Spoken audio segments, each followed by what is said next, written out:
మా తండ్రి కాటాకు కాటా కూలిగా వెళ్తూ ఉండేవాడు. మా తల్లిగారు నాట్లు, కలుపులు, కోతలు వంటి పొలం పనులకు వెళ్ళేవారు ముఠాల్లో భాగంగా.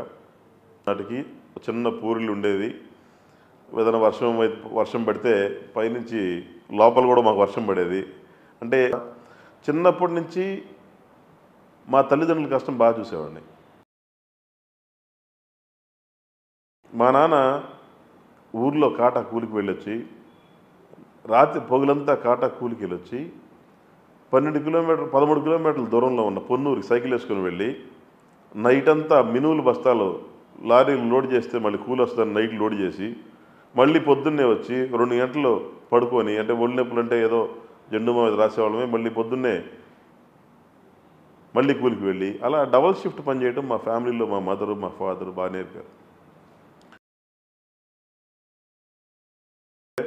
నేను నా పనితనం చూసి ఒక కెమెరామెన్ నన్ను సినిమాల్లోకి వస్తారని అడిగారు.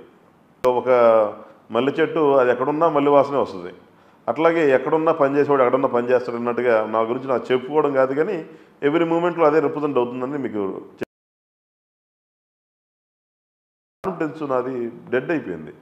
ఆ టైంలో నా దగ్గర తల్లిదండ్రులు ఇచ్చిన శరీరం ఉంది కదా, ఏం చేయొచ్చు అని ఆలోచిస్తే సెక్యూరిటీ సూపర్వైజర్గా చేరొచ్చు అనిపించింది.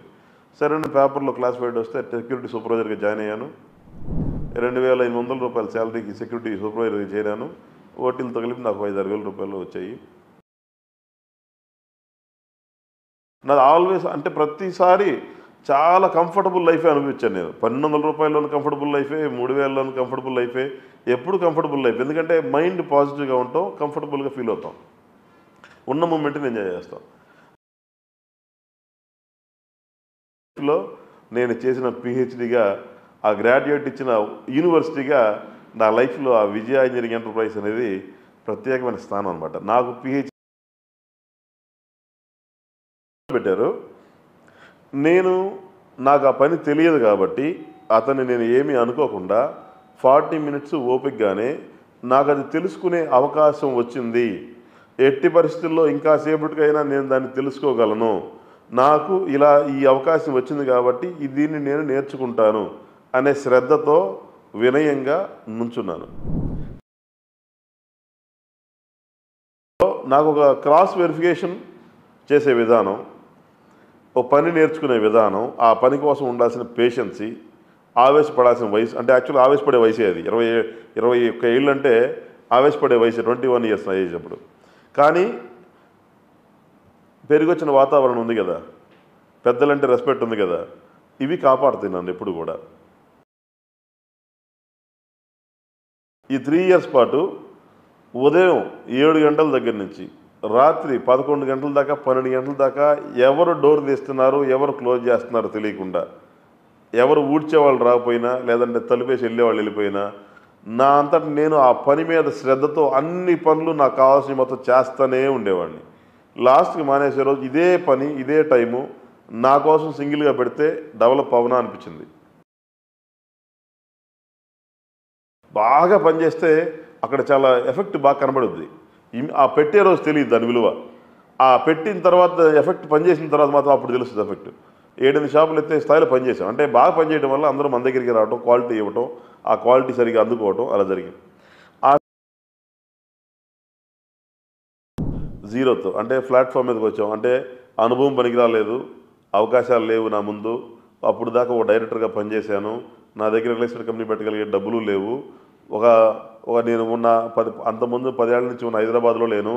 ఒక గుంటూరులో ఒక ఫుట్పాత్ మీద సింగిల్గా నేను నుంచున్నాను. అప్పుడు నా దగ్గర కేవలం ఒక CBZ బైక్ మాత్రమే ఉండేది. అయితే ఇప్పుడు నుంచి లైఫ్ ఎలా స్టార్ట్ అయిందనేది మీకు ఇప్పుడు అర్థమైంది. ఎప్పుడైతే క్యారెక్టర్ని ప్రాపర్గా ఎగ్జిక్యూట్ చేస్తున్నామో సొసైటీ మనల్ని అబ్జర్వ్ చేస్తూ ఉంటుంది. సొసైటీ మనల్ని అబ్జర్వ్ చేస్తా మన సంకల్పం మంచిదైతే దేవుడే ప్రకృతి రూపంలో లేదంటే ప్రజల రూపంలో మనకి చేయడానికి వస్తారు. అలా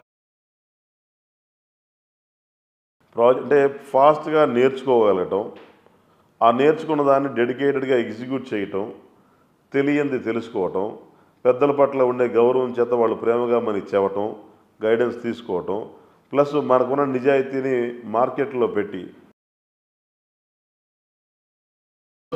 రూ. 1200 ఉద్యోగం స్టార్ట్ చేశాను. నాకు ఇది శాశ్వతంగా ఇదే రూ. 1200 ఉంటే నా జీవితం నేను అనుకున్న స్థాయికి చేరదు కదా అనే క్వశ్చన్ ఉంటుంది చూసారా. అది ప్రతిరోజు ప్రతి పనిలో ప్రతి నిమిషం గుర్తొస్తూ ఉంటుంది. ఆ గుర్తొచ్చే టైంలో నెక్స్ట్ ఏం కోరిక ఉంటుంది, అప్పుడు 2000 కావాలని ఉంటుంది. సో మనం ఎక్కువ దాని 2000 కావాలంటే ఊరికే రాదు కదా. దానికోసం ఎంత శ్రమ పడాలి.